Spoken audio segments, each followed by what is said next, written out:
There were no pictures on web pages, and the browser still needed typed commands. It did not have the kind of interface that personal computers had made popular. By this time, nearly all PCs drew windows, menus, and buttons on their screens. These represented files, commands, and processes, so the user could control the computer very easily, without typing lines of strange numbers and letters. One night, very late, Mark decided to do something about this. At the moment, the web's just a tool for researchers and scientists, he said to his friends. You need to be a computer programmer if you want to use it, but it could be so much better. How? His friends asked. The web needs a human face. I'm going to do a browser that looks like a PC program, that works like one as well, so that anyone can use it. Do we really need it? We know how the net works. But we're all programmers.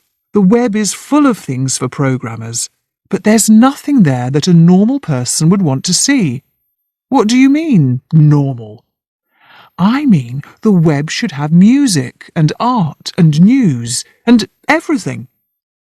But if there's a browser that anyone can use, if it's just like all the other software on a home computer, then we might finally get some interesting material on the web. Mark decided that the browser would be called Mosaic, and he persuaded his friend Eric Biener to join the project. They were a good team. Eric was a brilliant programmer, while Mark had the ideas and drove the project forward. Mark was an unusual engineer because he had many interests outside computing. He saw how good the Mosaic browser could be because it was just the sort of program that he wanted to find out more about music, literature and politics. Mark and Eric worked day and night for months. Sometimes they worked for 4 days without a break, then slept for a day. Their attitude spread to some of their friends at the university who joined the project to make sure that Mosaic would run on many different types of computer. Mosaic's human face for the internet had 2 main features that made the program different from previous browsers. First, users did not have to type commands when they wanted to follow links, as they did in Tim Berners-Lee's browser. Instead, users of Mosaic could just point to words that were shown in a different colour or style to the rest of the text. Second, and most important, Mosaic could show pictures. Everyone who saw the result loved it. It was like turning radio into television. Mark and Eric put Mosaic on the university's network at the start of 1993. It spread like a forest fire, and Mark quickly saw that they could make money from something that was so popular. The number of Mosaic users went from the original 12 to 100 to 1,000 to 10,000 to somewhere around 1 million by the end of 1993. So you didn't need a lot of imagination to realise that if this growth continued, it was soon going to be up to 5 or 10 million people. That starts to be an interesting commercial opportunity. Mosaic was creating enormous excitement among internet users, and it was actually causing the World Wide Web itself to grow. People suddenly realised, here's the most convenient way possible to share information, says Mark. In some cases, it was very useful information that they needed to share anyway. In some cases, it was just because they wanted to, and that still continues. Suddenly, almost anyone with a computer could create a homepage, a personal document that can be seen by everyone on the World Wide Web. There are homepages about almost everything imaginable, from politics, religion, and the state of the world, to the author's meetings with creatures from other planets. It costs almost nothing to make a homepage, and any homepage can be seen by an audience of many millions. Some people worried about this new situation, including Tim Berners-Lee.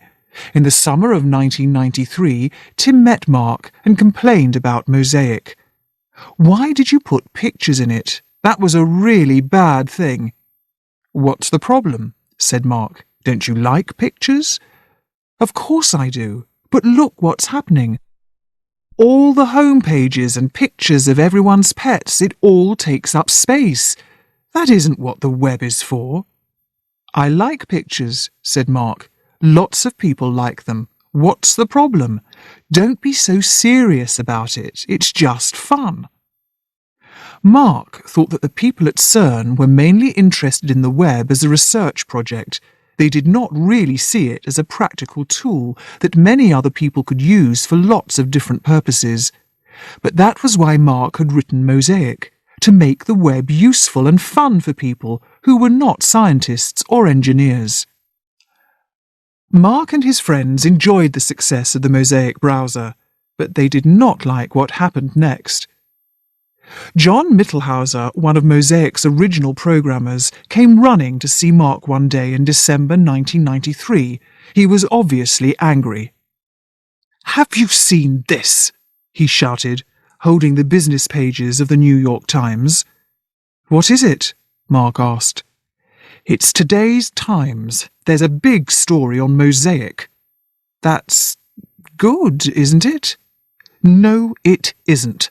From the story you'd think that someone else wrote the program. Look." Mark read the newspaper. The story contained a big photograph of their boss at the university. It was long and enthusiastic, saying that Mosaic was so different and so obviously useful that it could create a new industry. But there was no mention of Mark or of any of the other programmers who had created Mosaic without any help from the university.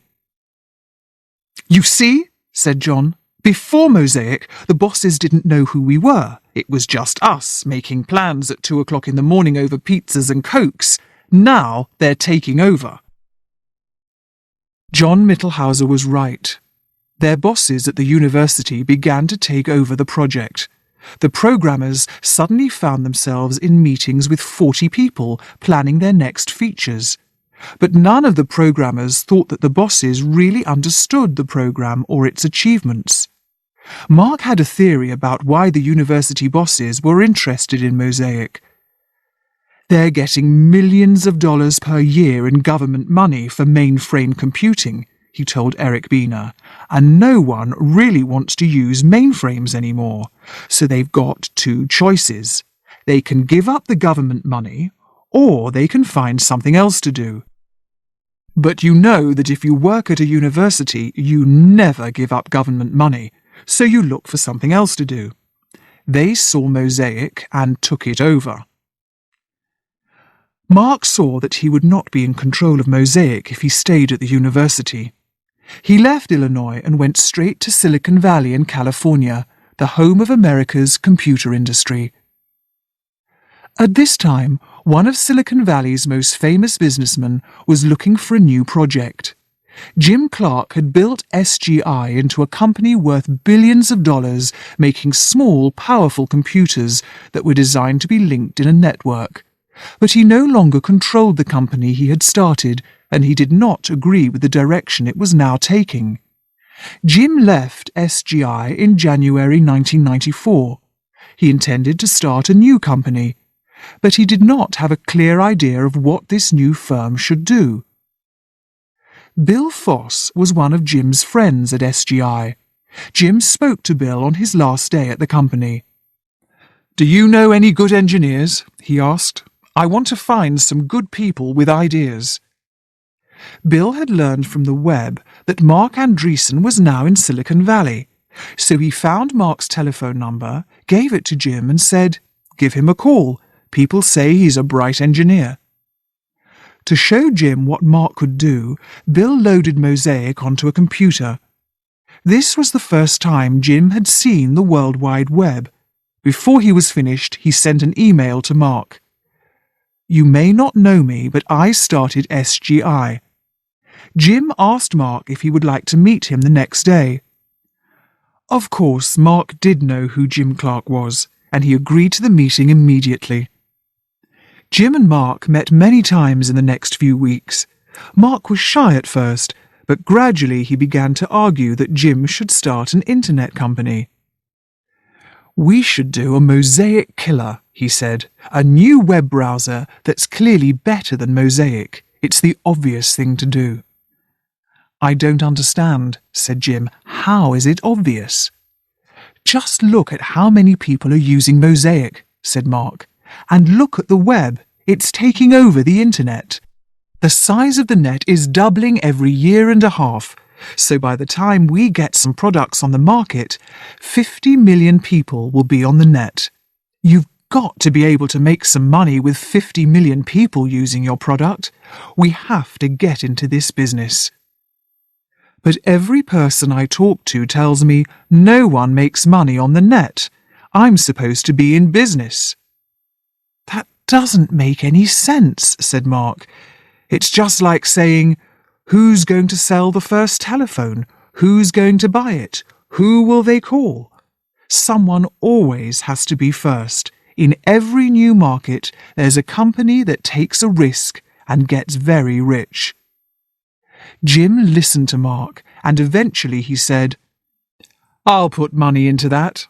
Personally, I don't know how we'll make money, but I'll put money into it, and we'll find a way to make money later. There's got to be a way to make a profit in a market that's growing as quickly as this." Jim and Mark flew out to the University of Illinois to see Mark's friends who had helped to write Mosaic. Jim would only start the new company if he could hire all of the original team of engineers. This was not difficult because, as Eric Bina says, life was sad and much quieter since the university had taken over and Mark had left. So Mark's friends came to Silicon Valley and Mosaic Communications was born, and quickly died. The name Mosaic and all of the software were owned by the University of Illinois, not by the people who had created the program. "I didn't think they'd care," said Jim. "In fact, I thought they'd be pleased. Other universities like to see their graduates start businesses." "They didn't like us very much in the end," said the programmers. "Yes, they're probably upset that I've stolen you all away when you were working like slaves for them." In April 1994, the company became Netscape Communications, and Jim made sure that the new software did not contain any of the Mosaic program. The engineers had to write a new browser and a new web server, the program that sits on a distant computer and delivers web pages to browsers. Both programs had to be faster than Mosaic with more features. They also had to crash less often than Mosaic. When a program crashes, it freezes so that it cannot be used anymore. Sometimes the computer must be switched off and on again. Mosaic crashed all the time, and Jim Clark was not pleased. "This is terrible. I can't sell something like this. Would you buy a car that drove off the road every half an hour?" "Don't worry," said John Mittelhauser, trying to calm Jim. "We were students when we wrote it. We were just having fun. We weren't thinking about quality." "Well, think about quality now," said Jim. The engineers began to work. For a time they seemed to do nothing except work. "People are often there for 48 hours without a break, just writing software," Bill Foss said to Jim Clark. Bill had just been hired at Netscape, and he was amazed by the atmosphere at the company. "I've never seen anything like it." Mark Andreessen's positive attitude was a big force driving the work. He walked around saying, "I have a dream. I have a dream. We will succeed in the end. We are fighting a war and we will win." But Mark was not the world's best manager. Jim Clark spoke to him. "Mark, you know you're the heart and soul of this project. You work more hours than anybody else. You're great at thinking of new ideas. You're very good at knowing what's important. You can take 40 different pieces of information and put them together." "Thanks," said Mark. "But these are very different skills from managing engineers. You're not a good manager." That's not true, said Mark. I'm actually a terrible manager. Then would it be okay with you if I hired some professional managers so you can concentrate on what you're good at? Please, that would make me very happy, said Mark. But he continued to work harder than anyone else at Netscape. He enjoyed the work more than anything else. His office, where he often slept, was a mess, full of every book in the world that he believed could help with this project.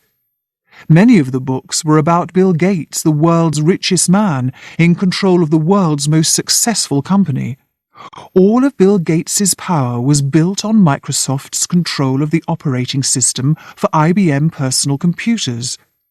Mark wanted to know how to be a great businessman, and he felt he could learn from Gates. He thought that the main lesson was that at first, it is more important to persuade people to use your products than to make money from them.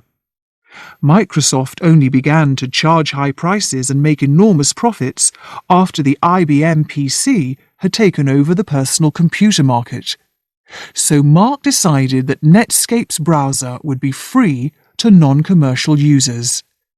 Only businesses would have to pay for it. We have to persuade everybody to use the browser, Mark said to Jim. That's the way to give the company a fast start. It's a Microsoft lesson, right?